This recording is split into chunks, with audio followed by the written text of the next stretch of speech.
Welcome to my world.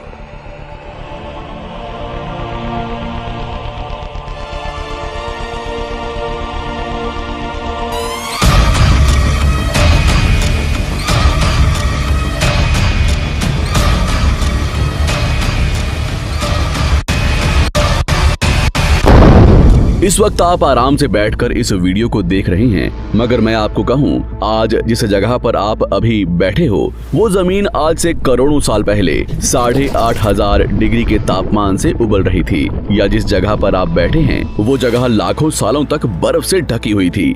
ये दोनों बातें सच हैं। इस 15 मिनट की वीडियो के अंदर आप पृथ्वी के 450 करोड़ साल के सफर को देखने वाले हैं।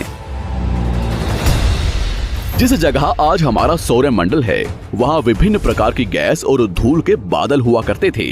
वैज्ञानिकों के मुताबिक इन धूल के बादलों से दूर एक तारा हुआ करता था।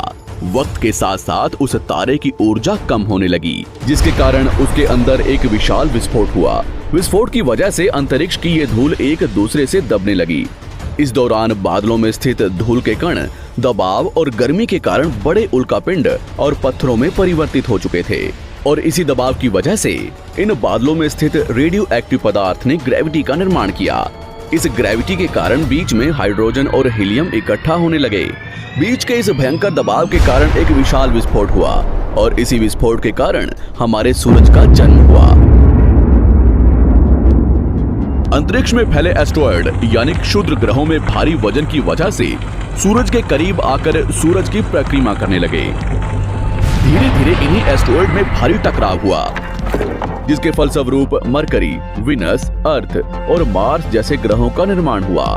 वैज्ञानिकों के मुताबिक उस वक्त पृथ्वी और मार्स यानी मंगल ग्रह के बीच थिया नामक ग्रह सूरज की परिक्रमा किया करता था। पृथ्वी पर ग्रेविटी होने की वजह से सूरज की परिक्रमा करने वाले एस्ट्रॉयड अब पृथ्वी की परिक्रमा करने लगे, और धीरे धीरे करोड़ों सालों तक ये पृथ्वी पर गिरते रहे। और ऐसी घटना हमारे पड़ोसी ग्रह थिया पर भी हो रही थी, जिसके कारण थिया पृथ्वी के और करीब आने लगा और आकर पृथ्वी से टकराया।